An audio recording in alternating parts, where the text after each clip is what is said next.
Welcome to NTD News Today. I'm Kevin Hogan. Let's take a look at our top stories. GOP members are drawing up plans for their takeover of the House majority in January. They want to shine a bright light on the FBI in the wake of the Twitter files. The White House responds to the buses of illegal immigrants that arrived at the home of Vice President Kamala Harris on Christmas Eve. Meanwhile, Arizona Senator Kyrsten Sinema says anyone making immigration policies should visit the border in person. Thousands of flight cancellations and delays continue to affect travel this morning. That's after a huge storm impacted many parts of the U.S. China could be experiencing the largest COVID outbreak in the world. The numbers leaked from a meeting of the country's top health body.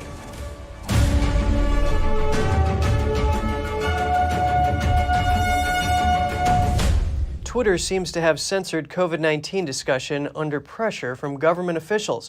That's according to the latest installment of the Elon Musk's Twitter files. Based on internal emails published by journalist David Zweig, Twitter posts were deleted if they differed from CDC guidelines around COVID-19 or vaccines. Those blocked include posts by Martin Kulldorff, a former professor at Harvard Medical School. He was critical of the COVID-19 vaccines in 2021. Rhode Island physician Andrew Bostom was also suspended. But screenshots of the internal files show that only one of his 5 alleged violations was valid. Citing one of Bostom's blocked tweets, Zweig said the data the doctor cited was legitimate but inconvenient to the U.S. government policies. House Republicans are signaling they want to conduct an in-depth investigation of the FBI once in power.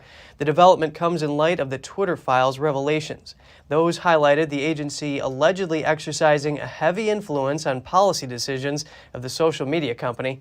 NTD's Daniel Monahan has the story. Congressman Jim Jordan says the Bureau needs to be investigated in the same manner as the Church Committee. The Church Committee investigated abuses by the CIA, FBI, and other agencies. It was led by Senator Frank Church. The investigations revealed the now infamous CIA MK-Ultra program. That was an unlawful program that experimented on humans. The objective was to find drugs that interrogators could use to break people and force confessions using brainwashing and psychological torture. Congressman Jordan told Fox News how a whistleblower described the FBI. Rotten at the core, at the Washington field office, at the upper echelons of the FBI. That's what they're telling us. Not one, multiple whistleblowers. House Republican leader Kevin McCarthy is also calling for action. He says that private companies have become a political arm of the FBI to go after individuals with no repercussions. He's also calling for a Church Committee-style investigation. Here's McCarthy on Fox News. The number of whistleblowers that have come forward, that have talked to us about this is going to be a much bigger situation than people realize. Journalist Matt Taibbi released more internal Twitter files over the weekend. Those suggested that the FBI had assigned staffers to look for Twitter term of service violations to get accounts suspended. Taibbi released a November 2020 message from then Twitter lawyer James Baker, himself a former FBI official. In the email, Baker noted that it is, quote, odd that the FBI is searching for violations of our policies. In response to the recent reports detailing the FBI's interactions with Twitter, the law enforcement agency claimed that conspiracy theorists are trying to damage the Bureau's work. Daniel Monahan, NTD News. Multiple buses with illegal immigrants arrived near the home of Vice President Kamala Harris on Christmas Eve. Meanwhile, a group of bipartisan lawmakers in New York City is asking President Biden to declare a federal emergency over the immigration crisis. 3 buses, believed to be from Texas, carrying around 120 illegal immigrants, arrived late Saturday outside Vice President Kamala Harris's residence. A local relief agency reportedly told the New York Post the buses were actually headed for New York City, but changed their destination. It's believed the change was made due to heavy snowfall in the north of the country, which has brought transport to a standstill and left thousands without power. The White House on Sunday responded to the arrivals, saying Governor Abbott abandoned children on the side of the road in below-freezing temperatures on Christmas Eve without coordinating with any federal or local authorities. It is not clear who was responsible for sending the immigrants, and Texas authorities haven't confirmed their involvement, but the bus drop-offs are in line with previous actions by border state governors. They're calling attention to a problem they say is caused by the Biden administration's immigration policies. Meanwhile, in New York City, a group of bipartisan lawmakers is reportedly asking President Biden to declare a federal emergency over the immigration crisis due to the heavy price tag of supporting the arriving people. 6 Republicans and 2 Democrats in the council's Common Sense Caucus reportedly made their request in a letter to Biden, writing, "These services, which have already cost our taxpayers hundreds of millions of dollars, are only growing as more buses of migrants arrive each day. We are asking the president to declare the asylum seeker crisis an emergency so that FEMA may reimburse New York City for the entire costs of addressing it." They're also calling on Democrats in Washington to extend the border policy Title 42, which is set to expire. And Arizona Senator Kristen Sinema announced plans to form a group of bipartisan senators to see the southern border firsthand in January. She said this on the Senate floor last week. Now, part of the problem is that many in Washington have never taken the time to really see our border up close.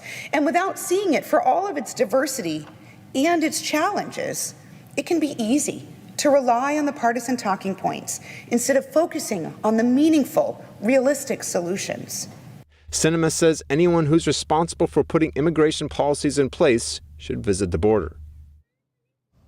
A severe blizzard over the weekend. One of the places it hit hardest was Buffalo, New York. The storm left thousands stuck at home without power and trapped hundreds in their vehicles. Officials say there's been at least 27 storm-related deaths in the area so far.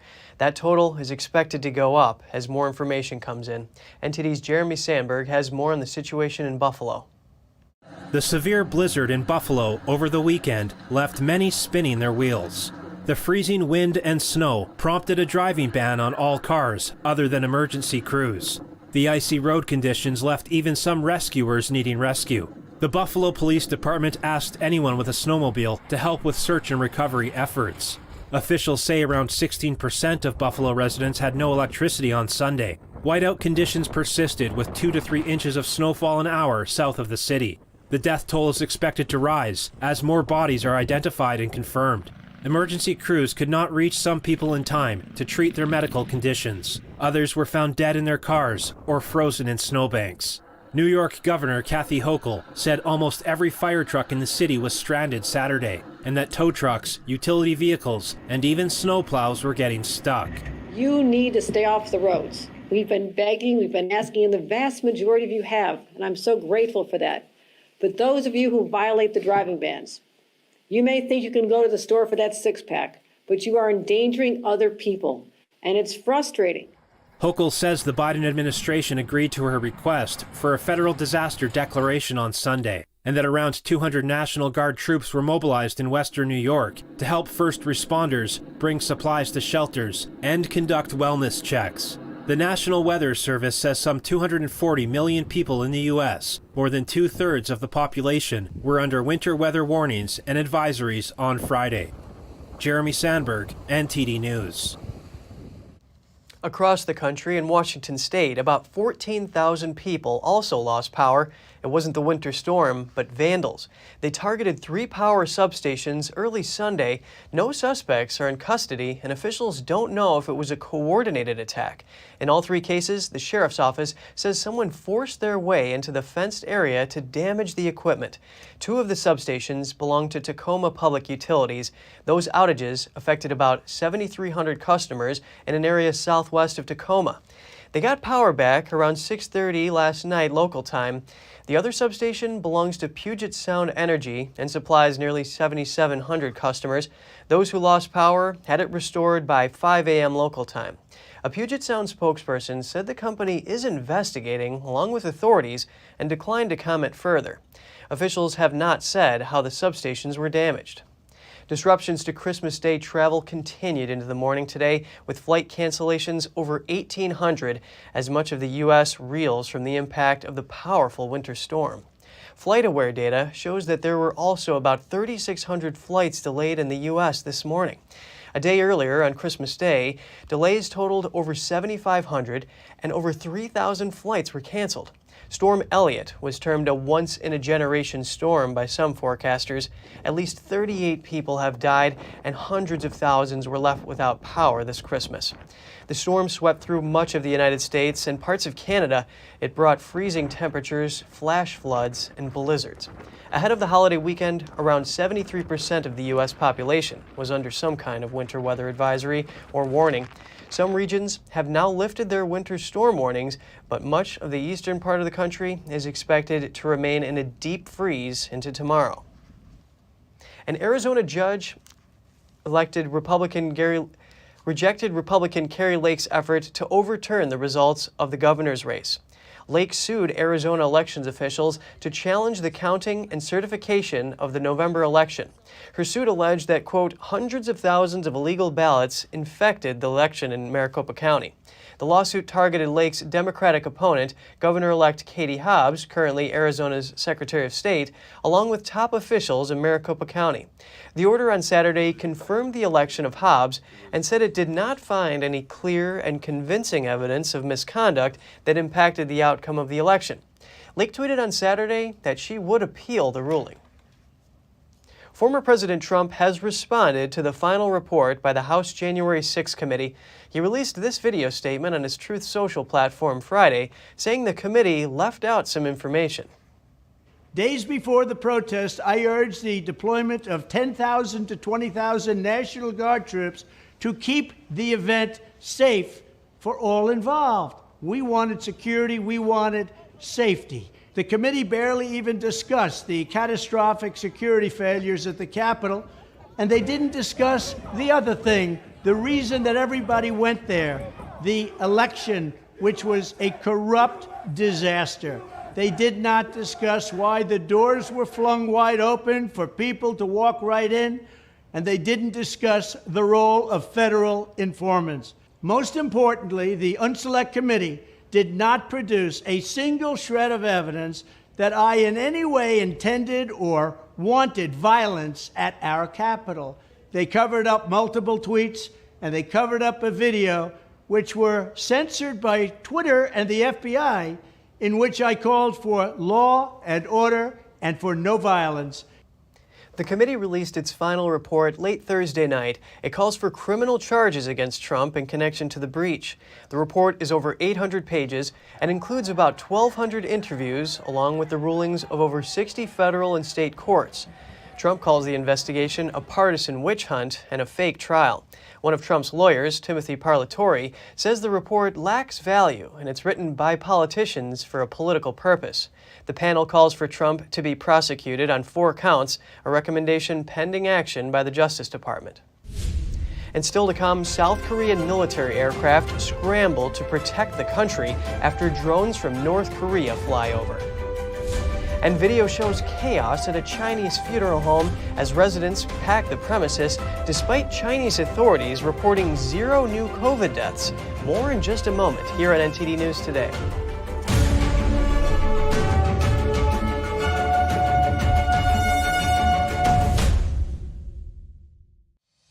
We're entering an unprecedented period of economic turmoil.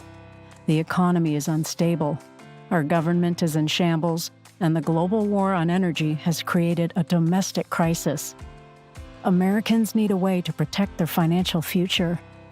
One way to ensure your wealth in retirement is by purchasing physical gold and silver. We can help. You can roll any part of your retirement account into a gold or silver IRA. Better yet, you can open a gold or silver IRA in 5 minutes or less using our online application. Preserving your family's financial legacy is a choice that's always available to you. And when you're ready, we're here to help. Call us and speak to one of our IRA professionals. Let's build your financial legacy together. GSI Exchange, wealth for generations to come.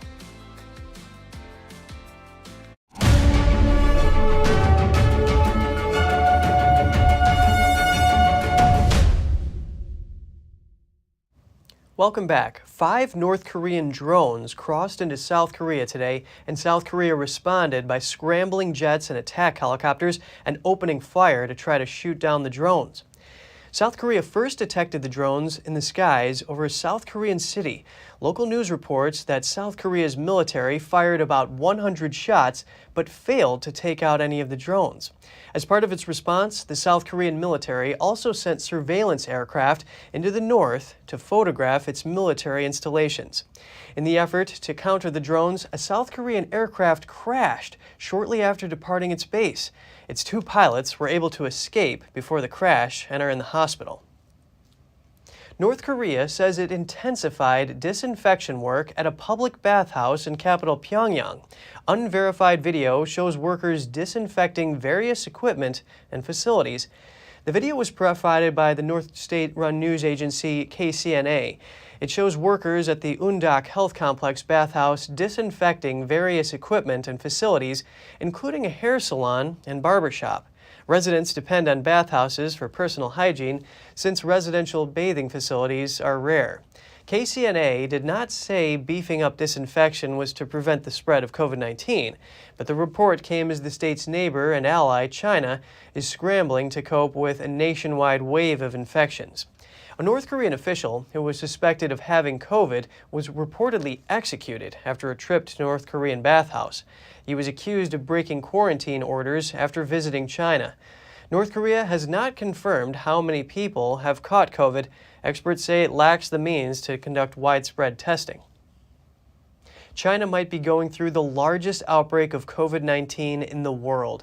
An estimated 37 million people are contracting the CCP virus every day. That's according to leaked minutes from a meeting of the country's top health body. The leak was confirmed by multiple news outlets. NTD's Jeremy Sandberg reports.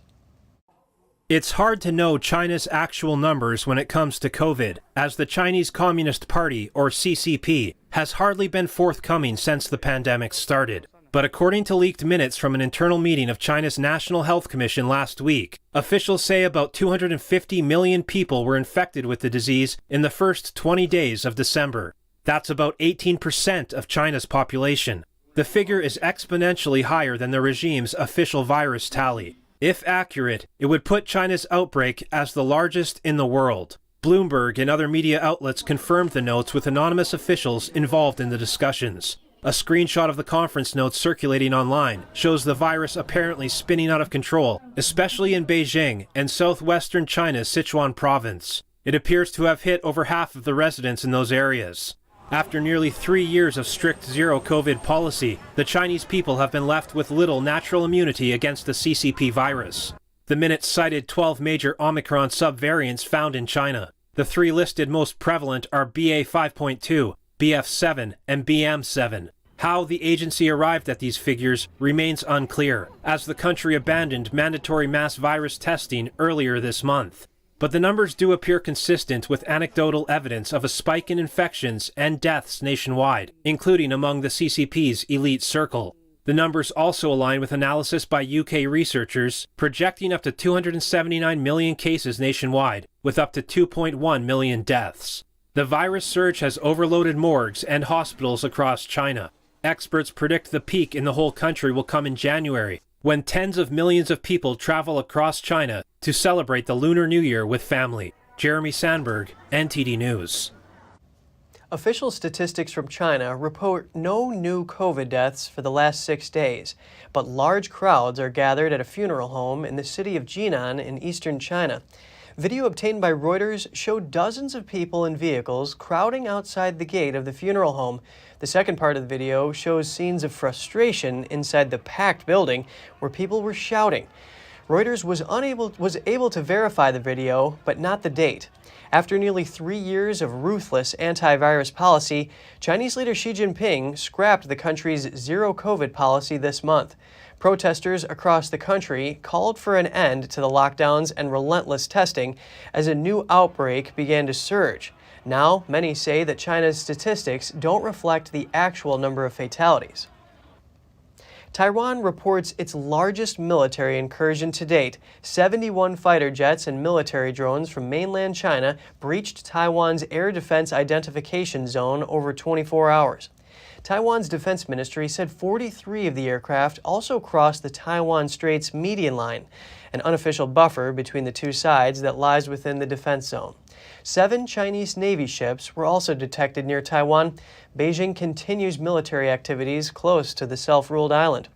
Beijing claims Taiwan as its own territory and said it conducted strike drills in the sea and airspace around Taiwan on Sunday in response to what it said was provocation from both Taiwan and the United States. Taiwan said the drills showed Beijing was destroying regional peace and trying to intimidate Taiwan's people. A senior Taiwanese official told Reuters that China was expressing anger at a new U.S. defense authorization law that boosts military assistance for Taiwan. The official added that during the drills, China's Air Force dispatched warplanes from several locations to simulate attacks on Taiwanese and U.S. warships. Russian state news agency TASS said on Monday that Putin and Chinese leader Xi Jinping will speak before the end of the year. No details on the timing or format were given. It quoted Kremlin spokesman Dmitry Peskov as saying the two sides would release details in due course. Putin and Xi proclaimed a no-limits partnership between the two countries when the Russian leader visited Beijing in February, 3 weeks before the invasion of Ukraine. Former Russian President Dmitry Medvedev, now deputy chairman of Putin's Security Council, met Xi on a visit to Beijing last week. The Ukrainian Armed Forces and the National Guard of Ukraine conducted military drills together. The maneuvers reportedly took place near the border with Belarus. Video released on Saturday showed Ukrainian servicemen training to prevent an attack from airborne troops on critical state infrastructure. Belarus has, in recent weeks, announced a flurry of military activity, including readiness checks and a fresh deployment of Russian troops to the country. The maneuvers prompted suggestions from Ukrainian officials that Russia may be planning a fresh attack on Ukraine via Belarus, as it did unsuccessfully in the early days of the war. Meanwhile, a senior Belarus defense official said yesterday that the tactical missile systems that Russia deployed to the country are fully prepared to perform their intended tasks. And just ahead, Germany's traditional roast goose run is back in Berlin this week to help burn off the calories from Christmas celebrations. That and more when we return with NTD News.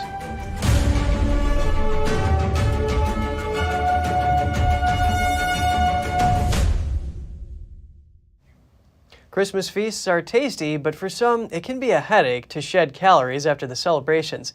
In the German capital of Berlin, a special running campaign is underway to help residents stay healthy. A couple hundred runners joined the annual Roast Goose Digestion run today.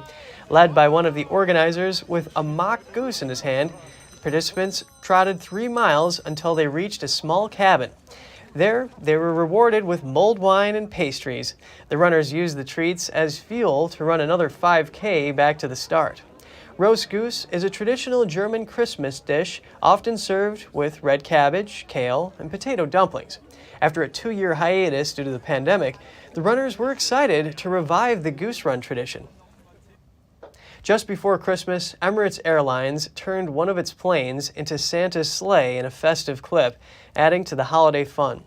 In a special animated video, reindeer are seen pulling an A380 onto the runway of Dubai International Airport before taking off over the skyline. A fitting caption reads, quote, "Captain Claus requesting permission for takeoff. Merry Christmas from Emirates." The clip went viral on social media and has garnered over 500,000 likes. Comments were flooded with tons of holiday cheer. This year, Emirates collaborated with digital artist Mustafa El-Diasti to create the video.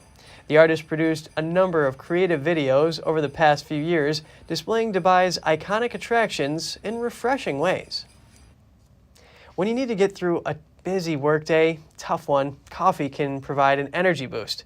Coffee is full of antioxidants, which are beneficial for our health, but how does it affect our skin? Here's Gina Marie with Strong Mind and Body.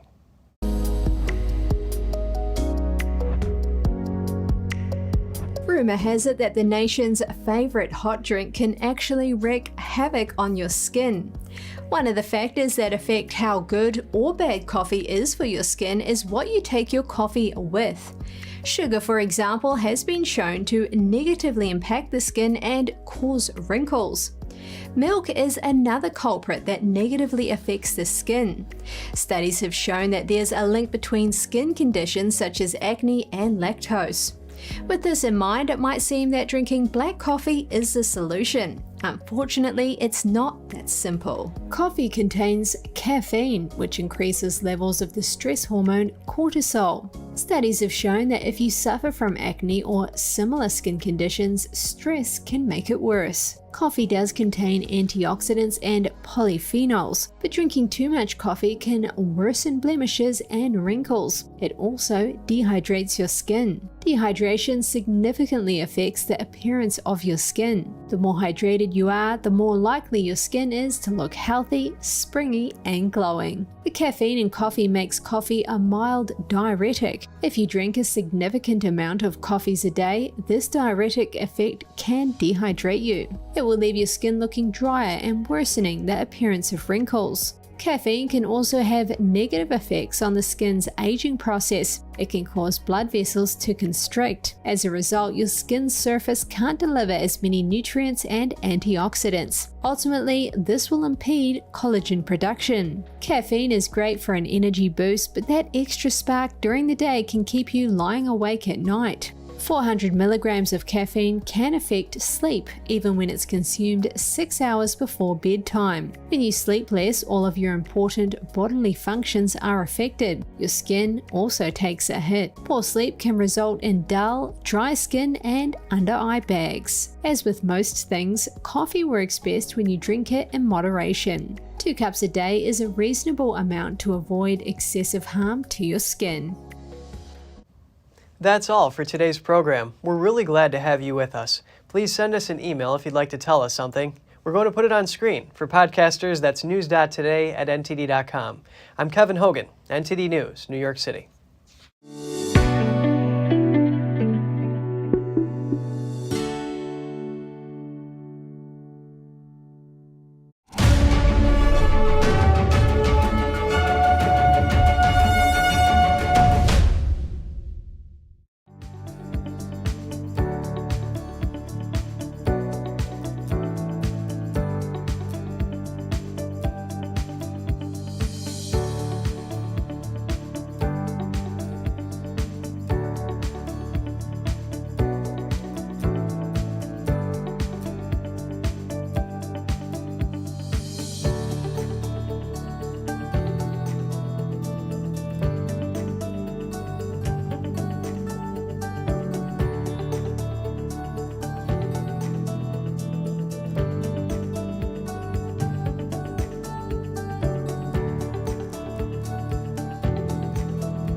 Thanks for watching us on YouTube. Did you know YouTube only keeps selective videos on its platform? So if you want to make sure you get the full picture, just subscribe to our newsletter. Go to newsletter.ntd.com and sign up. It's free.